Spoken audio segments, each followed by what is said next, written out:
Hello, it's Guy Arnold here from Investors in Feedback and Sales Through Service, and this is a video called The Key Elements of a Successful Customer Feedback System. Now, the whole point of this is a short as possible video that goes with a PowerPoint system. So if you already have the PowerPoint, that's fine. If you haven't got the PowerPoint, please contact us and we will send you a copy of the PowerPoint free of charge. Please remember, it is our copyright. It cannot be used to train anyone else without a license. Our licenses are very reasonable and can be purchased from us. So again, please ask about that if you'd like to use this material to train other people. Our email address for all of this material is either support@salesthroughservice.com or support@investorsinfeedback.com. Okay. Now, the key elements of a successful customer feedback system. In today's world of the empowered customer, the global community, online transparent reviews, etc., successful, effective customer feedback systems are an absolute essential. And the problem is that people aren't used to doing them right because they haven't been an essential in the past, and most people are doing them in a very, shall we say, amateur way. So examples of that. A hotel that doesn't gather feedback and instead waits for TripAdvisor reviews and acts on those, 2 or 3 weeks down the line. A hotel, a pub, a restaurant is another example. A hotel, a pub, a restaurant that gathers feedback through cards in the rooms or cards on the table. The average return rate of those is between 1 and 2%. So what about the 98% you're not listening to? Feedback systems that are done online, feedback systems that are done at reception, feedback systems that are done via iPads, feedback systems that are hard for the customer to do and put the customer on the spot. They are violating the customer's real needs. They're not making the customer's life easier.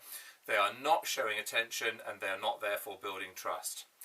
Here about what are email links. When you get an email from someone, you've you've employed a solicitor, and then you get an email or a letter saying, "What did you think of it?" The worst example of this was someone we knew who went on a world cruise. They spent 14 weeks on a ship, and the feedback was one email request for a Survey Monkey, a free Survey Monkey survey. Unbelievably bad. Unbelievable. Okay. Any feedback system that's not upfront, so you're not telling people, if you don't tell people, look, we are really serious about getting this right, and in order to help us do this, we gather feedback, and this is how we do it, and we'd be really grateful if you'd be able to tell us at the end of your experience with us, etc. So tell people up front, okay. And lastly, feedback systems that are wrong are done by people who aren't experienced, aren't trained, and aren't specifically trained in this area. This is a specialist area, and so many people get it wrong. So lots and lots of reasons why people get it wrong. The main and overriding reason why people get it wrong is that they look at feedback as an overhead. It isn't an overhead. Feedback is an investment.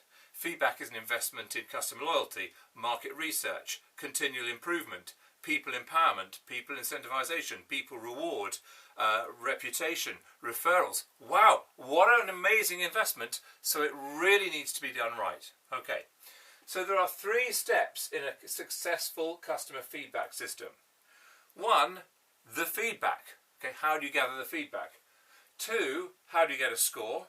And 3, how do you use that to build a relationship? A process we call elastic and Velcro marketing. Part of our suite of services we call Sales Through Service, sorry. So there are 3 elements. 1, feedback, 2, score, 3, relationship. Talk about them all in turn. I'm trying to make this video quick so it's easy for you to view. Feedback first of all. You've got to do the feedback in the route that is appropriate for the relationship. I've talked about this on a number of videos in the past. There are 3 types of relationship. I've probably got them in an old slide here somewhere. I know I have somewhere. Here it is. 3 types of relationship with a customer. 1, transactional, 2, experiential, and 3, relationship. Transactional is when you're buying a small good or service. Experiential is more like something like a hotel, a restaurant, something like that, or perhaps a more in-depth service, maybe a plumber, electrician, etc., etc. Relationship is a professional service, and any business-to-business transaction is all about relationship. So there are 3 different types of customer interaction, and you've got to choose the route for your feedback that is right for the relationship you have with your customer. Because, for example, in this one, the best way to get feedback is either in person or via telephone. But if you tried to do that with that one, you wouldn't be able to do it. It would be too costly. This one, the best way to do it is by really upbeat, adding to the experience automated systems. And I don't mean rubbishy emails. I mean adding to the experience automated systems that make this part of the transaction. Okay? Whereas do that with that, it's not enough. And in the experiential one in the middle here, this is where you become really, really creative. You need to be part, the feedback needs to be part of the experience. So we work a lot with hotels and restaurants and pubs, using the feedback system as part of the experience to drive the customer experience, and of course then drive feedback and reputation and loyalty and referrals and all that sort of stuff. Okay. The second point to consider on the feedback is, are you going to do this yourself, or are you going to get a third party to do it? You can do either. Obviously, it's better to get a third party. Please, please, please, please, please get a third party who knows what they're doing. There are a lot of people out there selling snake oil, a lot of people who do this unbelievably badly, and they are ruining your customers and ruining your customer relationships. Get a third party who is accredited by Investors in Feedback. Investors in Feedback is the quality monitor for feedback. Okay. Now, are you going to do it yourself, or are you going to use a third party? The key things to consider as to whether you're going to do it yourself is budget. Have we got enough budget to put someone of a decent standard in place to do this properly? Ability and training. Is that person or people, do they have the ability, and how are we going to get them trained? Okay, we can train them for you if you need us to. Okay. Thirdly, will it get prioritised, or will that person be pulled off onto more urgent stuff? Okay, think about that one, because that's probably one of the main issues. Fourth, will it be done professionally? Will this person be able to set themselves apart from their other role in your business, maybe their only role, I don't know, and make sure that the feedback is done professionally and is not part of solving the problem? The most important point in feedback is that there's no problem solving here. You are not there to solve the problem, you're there to listen to the feedback. It's absolutely vital. The customer just wants you to listen. Okay, so you or third party, who knows?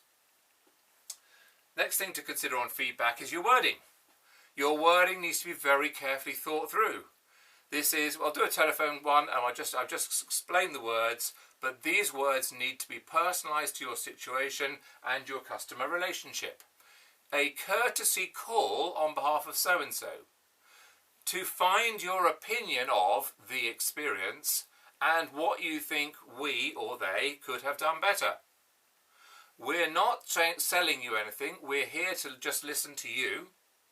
Is it okay to proceed? Very important step. Please do not plough on.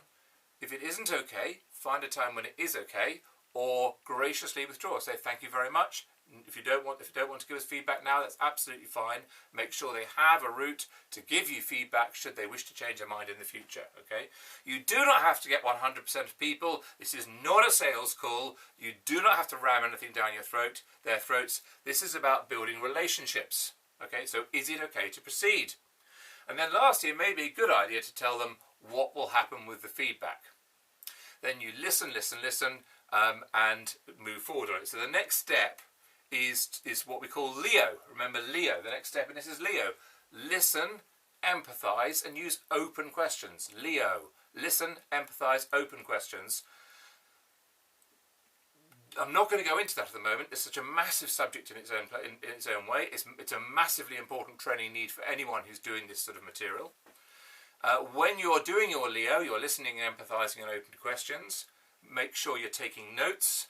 And keep reflecting, and then ask if there's anything else. So you reflect and you ask if there's anything else. You reflect and you ask if there's anything else. Okay. Eventually, the feedback will be finished, and they will say, "No, that's everything. Thank you very much. Thanks so much for listening. That's been fabulous." Okay. That's what they will say. But if you do it right, if you're not saying that, you're not doing it right. Okay. We get hundreds, thousands of customers who say to us, "Thanks so much for that. It's really good of you to have called. I really appreciate the call." Okay. If you are not getting people saying that to you, you aren't doing it right. There's a massive measure there. Okay. So the next thing is the score. Okay, we want a really simple approach to know how we're scoring on our customer feedback. And I'd refer you here to a whole lot of work done by Fred Reichheld in a book called The Ultimate Question to understand about scoring customer feedback. And what you say here is, you've listened, they haven't actually heard anything apart from you listening to them. You say, is it okay to ask you 2 questions? Now, our data shows that over 98% of cases they say, yes, that's fine. Okay. The first question, therefore, is, how would you score us, in general, out of 10, based on your recent experience? Okay, and the customer will give you a score. There you have a score. You can personalise that question to link in with your customer-focused mission. And if you need some help or advice on that, then please do contact us. There are many, many ways of asking this question. But if you're not sure about it, the best thing to do is go, how would you rate us out of 10 in general based on your recent experience? Absolutely, that's fine. Okay, there's your score. Your score is done. Okay, and then you say the second question. The second question is about building relationship. And you move on to the next stage here, relationship. So if they're giving you a 9 or 10 out of 10, it looks like you've done a great job and they may want to become more loyal to you, build your reputation, referrals, etc., etc., etc. If you've got a 7 or 8 out of 10, it looks like you've done okay, but you then need to take steps to build the relationship over the next, let's say, 7 days. Okay, so take proactive steps over the next 7 days to build the relationship if you get a 7 or 8. If you get a 6 or less out of 10, it's a crisis. These people are what are called detractors. They are going to slag you off to all their friends unless you solve that quickly. This is a crisis. A 6 or below out of 10 means that someone really senior in the client organisation should phone them within 24 hours. Okay, get back to them within 24 hours. Absolutely vital. If you do this, it will blow their socks off and take them straight up to a 10 out of 10 and turn them into a loyal customer. So, just to repeat, a 9 and 10 out of 10, develop the relationship for upsells, cross-sales, reputation and referrals. I'll just talk about that in a bit more detail at the end. 7 or 8 out of 10, get someone senior to contact them within 7 days to listen more and build the relationship so you get an 8, 9 or 10 out of 10 next time. 6 or less out of 10, it's a crisis. Call them, a senior person should call them within 24 hours to sort it out and blow their socks off. It's absolutely a simple but powerful system that really works because we use this with clients all over the world. It works like magic. Okay?